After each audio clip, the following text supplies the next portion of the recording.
In this video, we're going to look at a slide by McKinsey and try to distill the key learnings from the way they do presentations so we can apply specific tactics in our own presentations.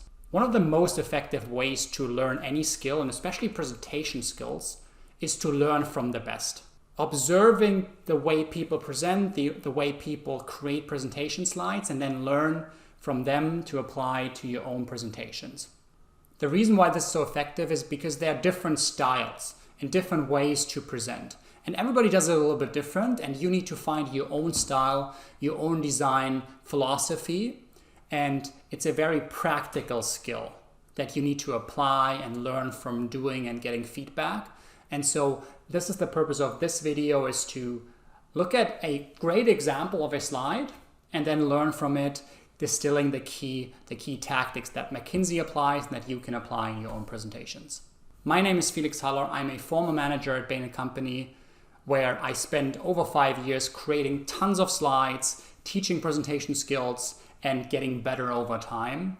And I started at the beginning. I've learned over many years how to improve my skills and what really matters when you create presentation slides. And I'm super happy to share with you this video and hope that you learn a couple tactics that you can apply in your own presentations.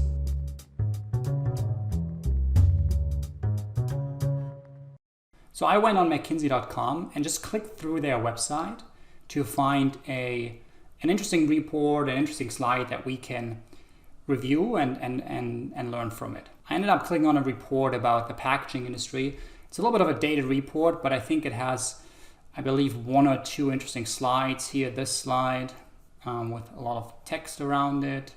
Yeah, exactly, one slide.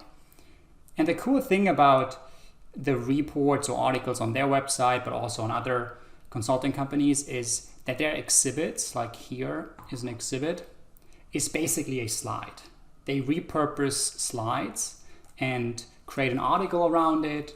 Most of their slides or exhibits on their websites are also, I would say, a little cleaner than usual, but it's a good way to learn what really matters about slides and what the key tactics are. And looking at this slide, let's look at the key things that McKinsey does here and that are effective when creating slides.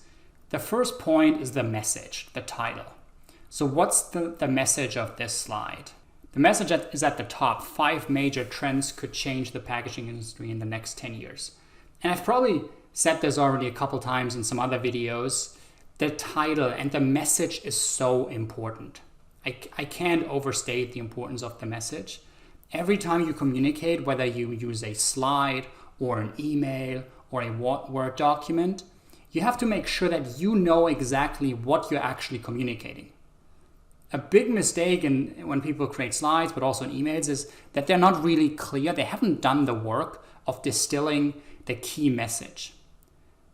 And quite often, like on slides, you first need to do a little bit of analysis. You need to collect the data, do the analysis, and then you know the message.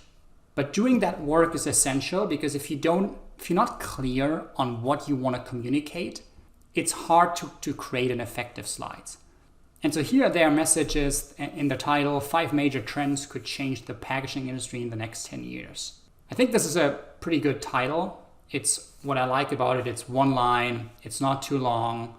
It clearly states what their message is, what they want you to take away from the slide, which is there are 5 major trends that could impact the packaging industry in the next 10 years. A couple of things are good here. They talk about both sides of it. Number one, there are trends, and then how they impact it. The 5 major trends. So they're not saying these are all the trends that exist. They are focusing on the key ones. You also want to prioritize, think about what are the most important things or trends, and only share those. And then there's also, they mentioned the change over time. So there are trends, and they're talking over the next 10 years. Which ones will be most impactful here, and which ones will be less impactful. What I don't like as much is, I think they could have put in a little bit more of a point of view in the title. If you actually look at the slide, there are a couple more insights that I think are interesting. For instance, that the e-commerce everywhere is the one the one trend that they expect to change the most and will have a very high impact. And if you read through the article, they mention that. But I think it would have been a little bit more powerful to also include that in the title.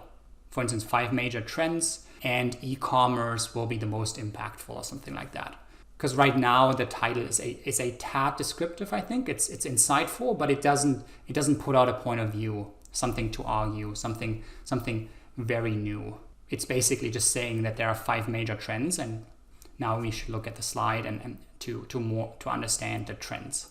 So that's the title, really, really important, the title and the message. Then how do they structure this slide? On the left-hand side, they're stating the trends affecting the packaging industry. So they're laying out in the first column, so to speak, the trends, the 5 trends. Then in the middle, the trend impact on a scale from very low to very high. And on the right-hand side, they create a separate column for the legend, for the chart key. I personally don't like that in particular. I think that the fact that the legend gets a separate column here is not the best use of space. I think they could have moved it down. Like, it's very typical to have the legend at the bottom right, so it doesn't take away too much space, but you still make sure that people can understand the chart. So then you would have two sections. The one side on the left is all the trends, and on the right-hand side, or 2/3 of the page to the right, the impact on this scale. But in general, I think it's a good structure. It's a simple slide, which I love. You want to have a simple slide, an easy to digest slide. The purpose is not to create very complicated visuals and structures to impress your audience. The goal is to have them quickly understand what the structure is and then what the key messages are on the slide. The third point is around the supporting evidence, the data. And the way they use it here is this trend impact. They use data simplified in a chart to make their point. And you see, for instance, on the e-commerce, they're saying, okay, currently, or in the past 5 years, the trend was moderate, but over the next 5 to 10 years, it will be very high. They are not stating here where they got this data, if they did a bunch of expert interviews, market participant interviews, or surveys, or just their own experts, which I think is something that's missing here. I would have liked in the source some notes how they got to these numbers, or at least this assessment of the different trends. But I like that they use data. It's always strong when your slides are full of data or these data points, sources, as opposed to just stating something. With a little bit more credibility around the sources, where they got this from, how they conducted the analysis, it would be even more powerful. Then lastly, the formatting, the coloring. I think the format is extremely clean. I like that. There aren't a lot of, if you think about it, there aren't a lot of boxes or unnecessary slide elements. They use primarily the size of the text to show hierarchy. For instance, the biggest font size is for the title, the slide title. And then the 2 columns are the next level, or at least the bolded font size. And then the unbolded are the different trends. Then they use these little lines here to clearly make the connection between the trend and the impact. So I think it's very clean, nice alignment. The only thing where I think they made a small error is here, that the digitalization trend, the Internet of Things trend, is not fully aligned with all the other trends here. But apart from that, nice positioning, good composition. Like I said, I would move the chart key to the bottom, then it would be even cleaner. On the coloring, for the trend impact, I think it's very nice, like visually really, really appealing, and also helpful to use different shades of a color, like here from a very light blue to a very dark blue, to show the differences in impact from very low to very high. The difference between the actual bubbles isn't strong enough. I think there could be a little bit more differences between the color shades here. From the positioning, strong enough. You clearly see that this one is more to the right than this one. And so I think that works overall. I hope this was helpful. We just went through a quick review of a McKinsey slide. We talked about a couple components of an effective slide.